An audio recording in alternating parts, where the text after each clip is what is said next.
Silakan buka di Yesaya, kalian buka itu perjanjian lama kalau ada. Kalau ada ya, kalau ada itu tertulis ya, itu yang dimaksud di dalam Lukas. Sekarang ini saya berhenti apologet dan saya poligami. Nanti kita ketemu ya. Saya berapa, Pak? Ustadz, kita berapa, ketemu Pak? ya.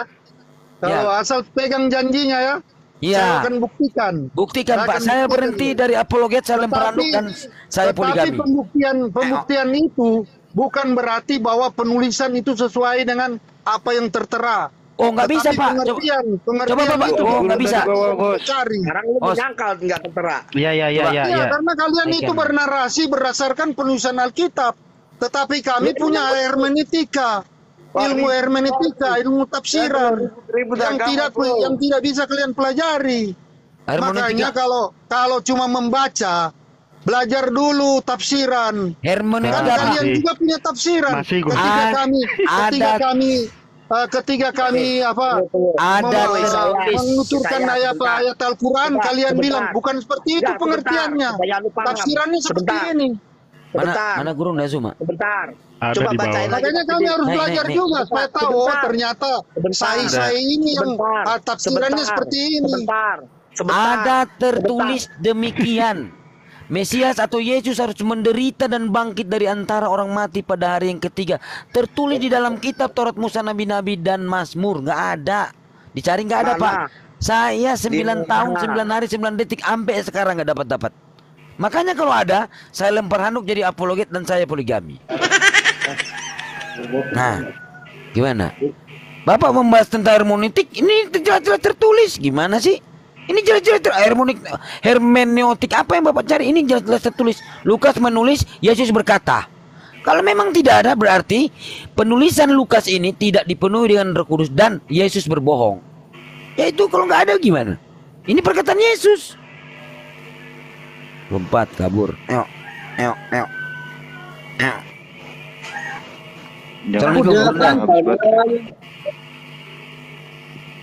Bung, ya. Jangan kau siksa dirimu dengan agama yang tidak jelas ya, ujung pangkalnya itu. Kamu nyiksa diri kamu itu. Adalah lebih baik kalau kita berdamai dengan akal sehat dan ilmu pengetahuan. Iman itu harus didukung oleh ilmu. Sekarang di dalam Lukas 24 data 44 sampai 46 Anda baca. Ada tertulis tentang aku, bahwa Mesias akan bangkit pada hari ketiga di antara orang mati, di dalam Taurat, Mazmur, dan kitab para nabi. Coba kamu tunjukkan di mana ada dalilnya di dalam Taurat Mesias mati bangkit pada hari ketiga. Kalau ada, saya rela jadi menantumu. Ada nggak?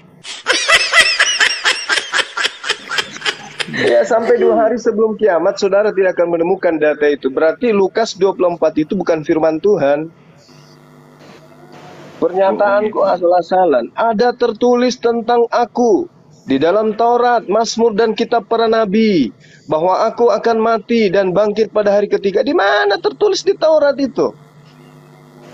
Kalau ada, saya ikhlas jadi menantunya.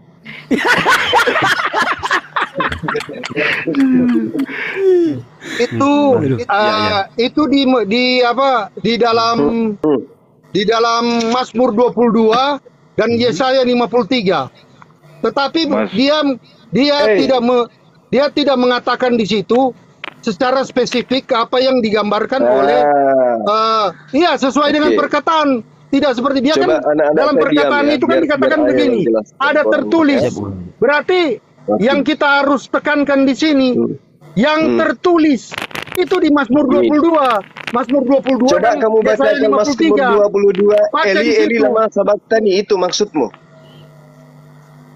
Iya, itu kita maksudmu. Harus penekanan bukan di itu Bang Suma. Bukan di bahwa Yesus mati dan bangkit. Bukan penekanan di situ, tetapi literaturnya di dalam apa? Kita harus yang tertulis itu di Mazmur 22. Pengertiannya di Mazmur 22 dengan Yesaya 53. Saya enggak bawa Alkitab ini. Saya hanya Di dalam ilmu logika ada yang disebut kerangka berpikir. Ketika iblis berkata di dalam Matius 4 nomor 6, ada tertulis tentang anak Tuhan, tentang Mesias, bahwa Tuhan akan mengutus malaikat-malaikatnya untuk menatang anaknya di tangannya agar kakinya tidak terantuk kepada batu. Itu perkataan iblis, Bung. Iblis mengatakan ada tertulis, dengarkan. Ada tertulis tentang engkau bahwa Tuhan akan mengirim malaikat agar dia malaikat ini menatang engkau di tangannya agar kakimu tidak terantuk kepada batu. Itu iblis yang mengatakan itu. Kita bandingkan dengan perkataan Yesus. Ada tertulis, kata Yesus, di dalam Taurat bahwa aku akan mati dan bangkit pada hari ketiga di antara orang mati. Coba kita lihat. Iblis mengatakan ada tertulis, Yesus juga mengatakan ada tertulis. Mari kita lihat keabsolutan berita ini. Ternyata iblis lebih benar, ada tertulis. Menurut iblis ada tertulis, dan itu betul. Di dalam Mazmur 91 nomor 12 sampai nomor 16, itu bercerita tentang Tuhan mengirim malaikat agar malaikat menatang Yesus di tangannya agar kaki Yesus tidak terantuk kepada batu. Berita iblis lebih akurat. Nah, Yesus tidak mau kalah. Dia juga mengatakan ada tertulis tentang Mesias. Mesias akan mati dan bangkit pada hari ketiga di antara orang mati. Tapi ternyata bohong. Berarti iblis Tapi lebih kan perkataan Yesus bukan seperti itu. Bukan ada seperti kamu itu. baca. Bukan, Kamu baca ini tidak. Jangan memframing Bang Suma. Saudara, Seperti ini kalau kita bikin perbandingan tidak bisa. Karena iblis mengatakan itu bukan dalam konsep itu, Bang Suma. Bukan konsep itu. Saudara, bukan, iblis beda mengatakan. konsepnya. Itu Sekarang konsep begini. pencobaan. Sekarang begini, Itu ketika justru ada Yesus orang tidak yang mengatakan, menjawab. Justru Yesus ketika mengatakan jangan kau mencoba itu analamu. Itu beda konsep. Jangan. Ketika ada orang yang berkata, jangan framing ayat itu. Dengarkan. Ketika ada orang manusia, ketika ada manusia awam berkata, ada tertulis di dalam Undang-Undang Dasar Negara Republik Indonesia bahwa tiada kemilau seindah sangsil. Ketika Anda mencari tulisan itu tidak ada di Undang-Undang Dasar, apakah orang awam tadi itu pendusta atau bukan? Kita lihat konsepnya seperti apa. Kalau lihat konteks, ada itu berkata kan bukan dalam konsep mereka ketika dalam pencobaan. Pernyataan ada itu kan bukan dalam pencobaan, Bang Suma. Ada tertulis itu berarti ketika selesai Yesus 40 hari mengadakan puasa, maka dia dicoba. Itu kan pembicaraannya. Ada tertulis. Ini senjin jo punanakana niat tertulis. Ini senji.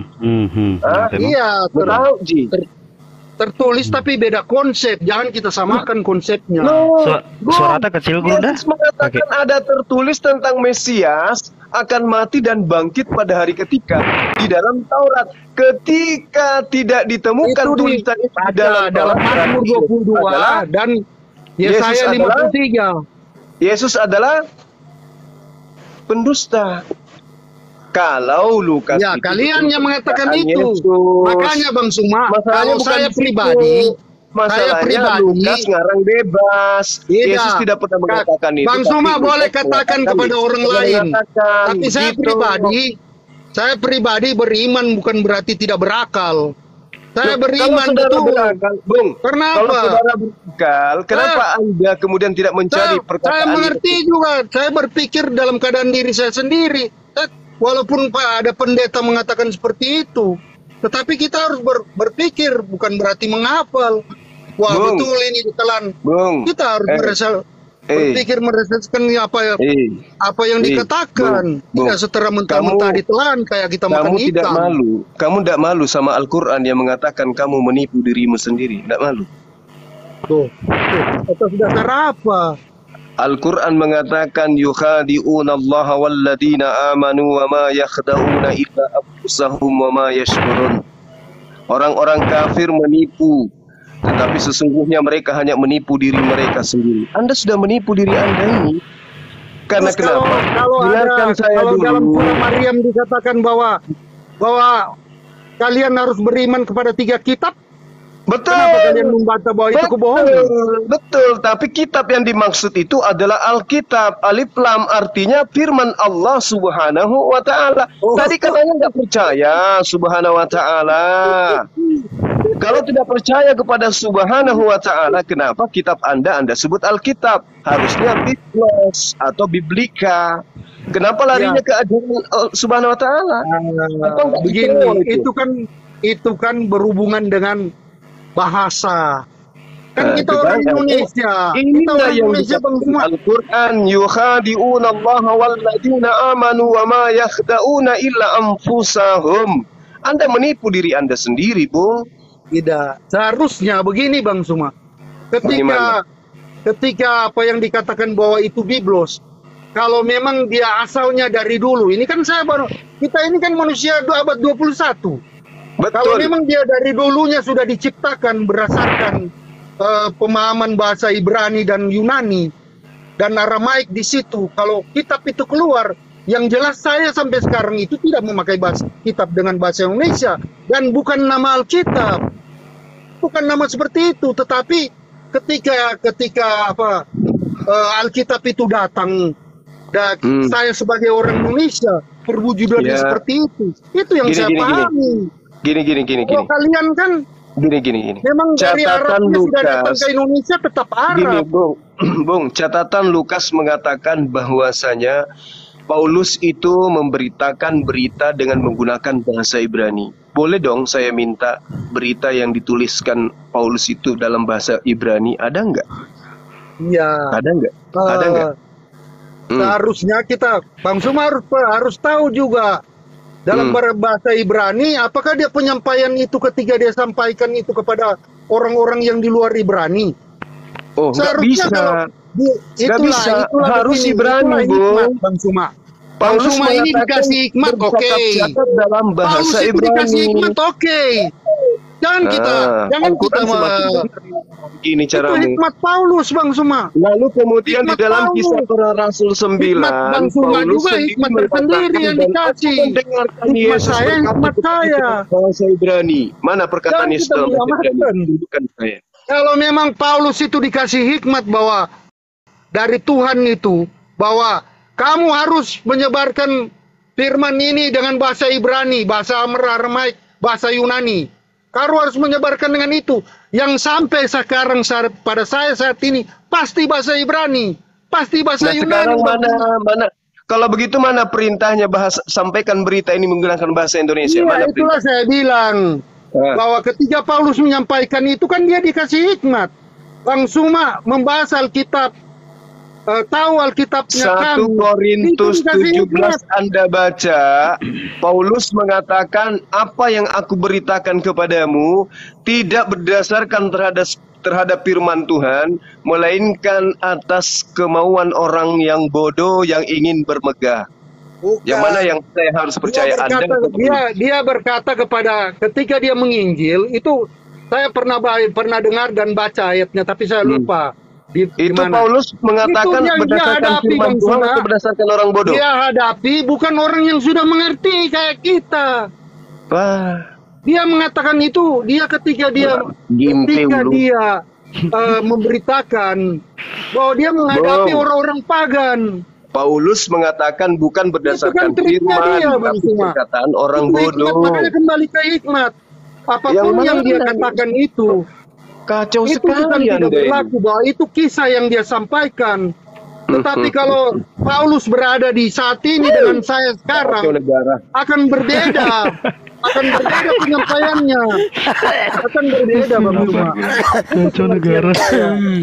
Pada waktu Paulus kecil serata Glunda nggak pakai headset ya?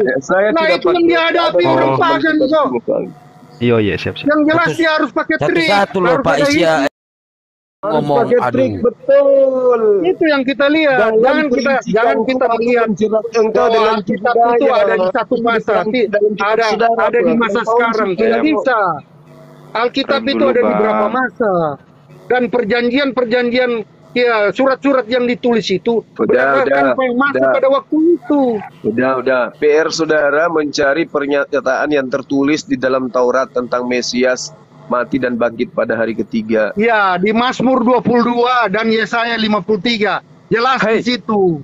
Hei, tidak ada yang bisa kau bohongi di sini. Saya hafal isi Bibelmu.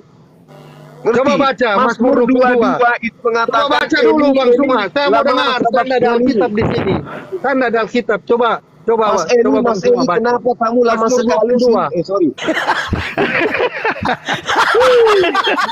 Aduh. Tuhanku, mengapa engkau meninggalkan aku? Aku berteriak pada siang hari, aku berteriak pada malam hari, tapi engkau tidak mendengarkan aku. Pertanyaan saya, apakah Yesus teriak pada malam hari pada saat disalib? Jawab. Yang mana Bang Suma waktu dia berteriak?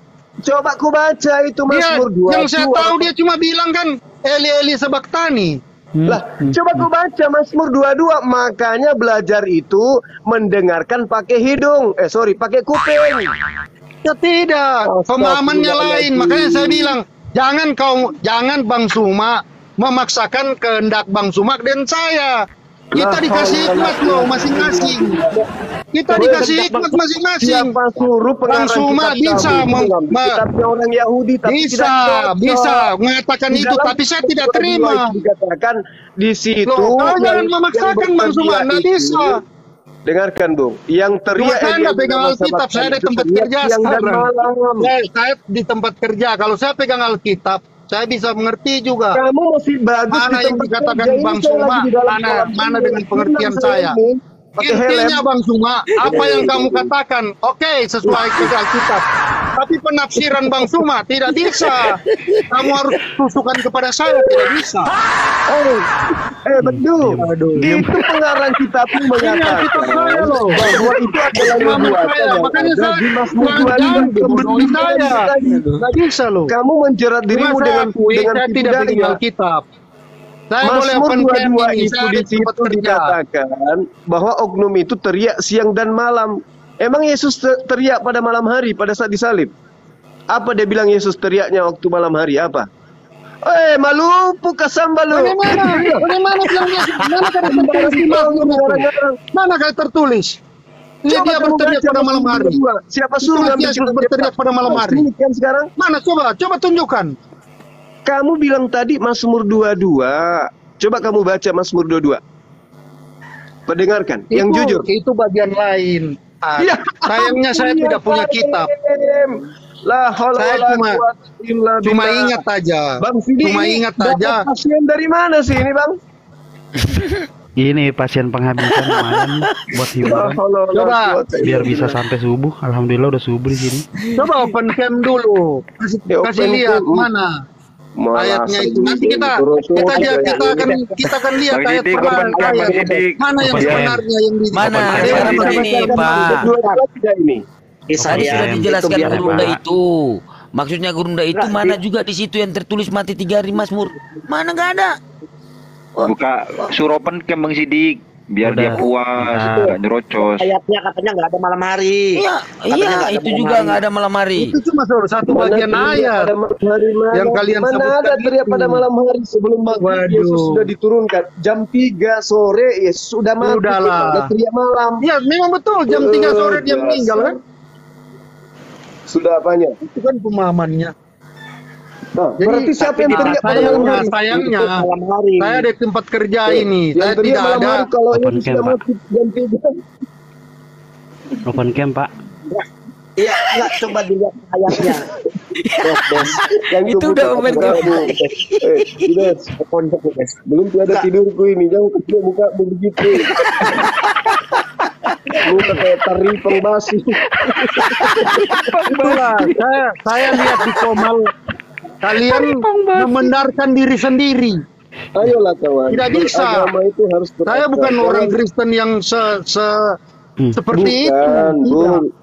Saya kan jangan samakan. Firman Tuhan tidak mungkin ada kesalahan kan gitu.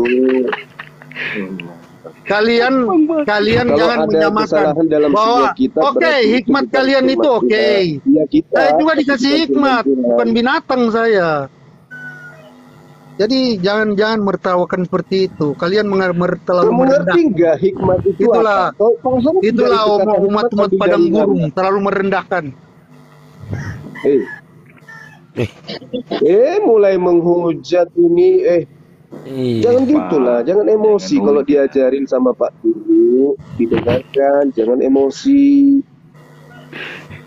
Oke, kata hikmat itu ambil dari Quran. Di kitab itu nggak ada kata hikmat. Jadi kamu jangan sok tahu. Oke. Di dalam bahasa Yunani-nya hikmat itu entelheng ente. Itu supaya kau paham. Ya, jadi beragama itu harus pakai akal, Bung. Pada saat kita sudah punya iman, maka iman itu bertumbuh dengan ilmu. Kalau ada iman tidak tumbuh dengan ilmu, berarti itu imani saja. Gitu loh.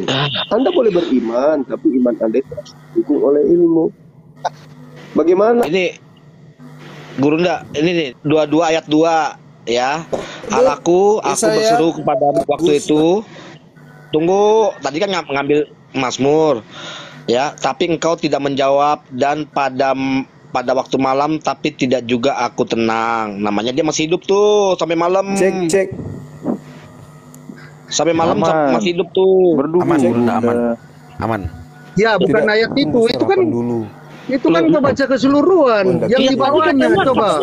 Yang punya tafsiran seperti itu.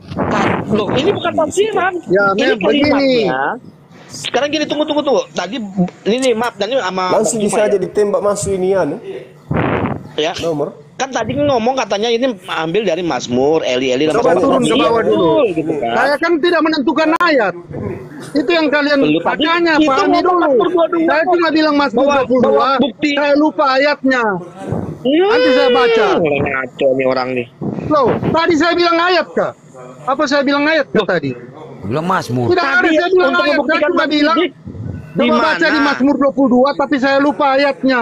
Begitu juga dengan Yesaya 53. Tapi saya lupa ayatnya. Karena saya ada di tempat kerja berarti ini. jurus Paulus Saya nih di lupa. tempat kerja, jadi saya tidak ada punya Alkitab. Dari jurus lupa ini, jurus lupa. Nanti lah, Jurus mau kabur.